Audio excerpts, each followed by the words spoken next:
uanze kuchagua mua ukatafuta raia wa kigeni toka Burundi au Kongo. Sasa tuna utaratibu. Unajua zamani ilikuwa ukioa mgeni ni kama umefanya kosa la uhaini. Unakwambia ulipe dola 550 ambayo ni karibu milioni 1 na point. Lakini baada ya kukaa tukaona kupitia doria zetu kuna mwingiliano sana wa ndoa kati ya Warundi na wa Kongo. Serikali ikaja na ikaliona hilo. Na ikaona dola 550 ni kubwa mno kwa mwananchi wa kawaida. Ikaja na vibali vya utegemezi. Ukioa Mrundi kuna kibali cha mke. Tunacho. Kibali cha mke. Hicho kibali ni hela ya kawaida. 200,000 kwa miaka miwili. Laki ngapi? Mama amekuzalia watoto na watoto 5. Unakaa mezani pale watoto wanakuita dadi. 200,000 ni nyingi. Baada ya miaka miwili unalipa 200,000 tena. Miaka 4. Baada ya miaka 4 unalipa 200,000 tena, miaka 6. Baada ya miaka 6 unalipa 200,000 tena, miaka 8. Unalipa kibali cha mwisho 200,000 miaka 10, alafu unaanza mke wako kumwombea kibali cha uhaini.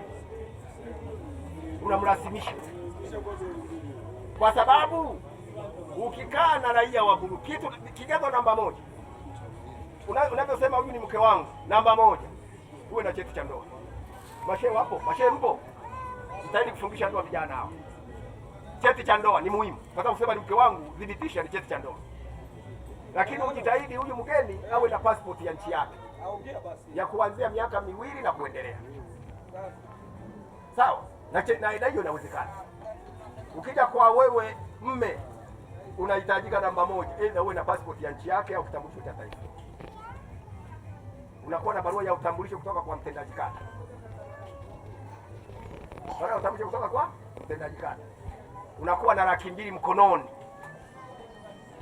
Tunakulipisha mke wake, unaishi naye kwa utaratibu. Kama hujafanya hivyo, huyo mke lugha inabadilika, unaishi na mhamiaji haramu. Huyo mke tukikukamata, hujamrasimisha, unahifadhi mhamiaji haramu, tunamkamata na wewe tunakukamata kwa kumhifadhi. Hata kama umezaa naye watoto 6, ni mhamiaji haramu. Sasa kwa nini kwa kumwite mhamiaji haramu? Lakini watoto hao waliozaliwa na baba mama ni raia wa Burundi, wanakuwa raia wa Tanzania kuanzia pindi wanapozaliwa mpaka miaka 18. Baada ya miaka 18 uraia wa mtoto huo unapotea. Inabidi aangalie amfuate baba au mama. Amfuate baba raia wa Tanzania au mama, anakuja ofisini kwetu bila malipo. Tunamsaidia. Lakini kwa nini tufike hapo? Kwa nini usihalalishe mke wako? Ili baada ya mwisho wa siku watoto wako wapate uraia. Mama akishaomba kibali hicho, baada ya miaka 10 mama anakuwa raia na watoto automatically wanakuwa raia. Lakini kama hujamuombea, baada ya miaka 18 mtoto tunasema ana uraia pacha. Ana uraia pacha. Uraia wa Tanzania akishafika miaka 18, uraia wa Tanzania unaondoka. Haruhusiwi kupiga kura. Hata haruhusiwa kupewa mkopo na bodi ya mikopo. Hata ruhusiwa kuchagua au kuchaguliwa. Na barabarani tutamkamata mtoto wako. Ana uraia pacha. Sasa uhamiaji ipo, imejipanga, ndio maana tunakuja kuambia vibali tunavyotoa. Nyinyi mnakaa hapa mnasema uhamiaji, vibali vipo, ndio maana nimeona nije niwaletee elimu. Kwa nini tufike hapo wananchi wa Simbo? Bali tufike huko. Yaani mzee huyu anafika kwangu namwambia vua viatu.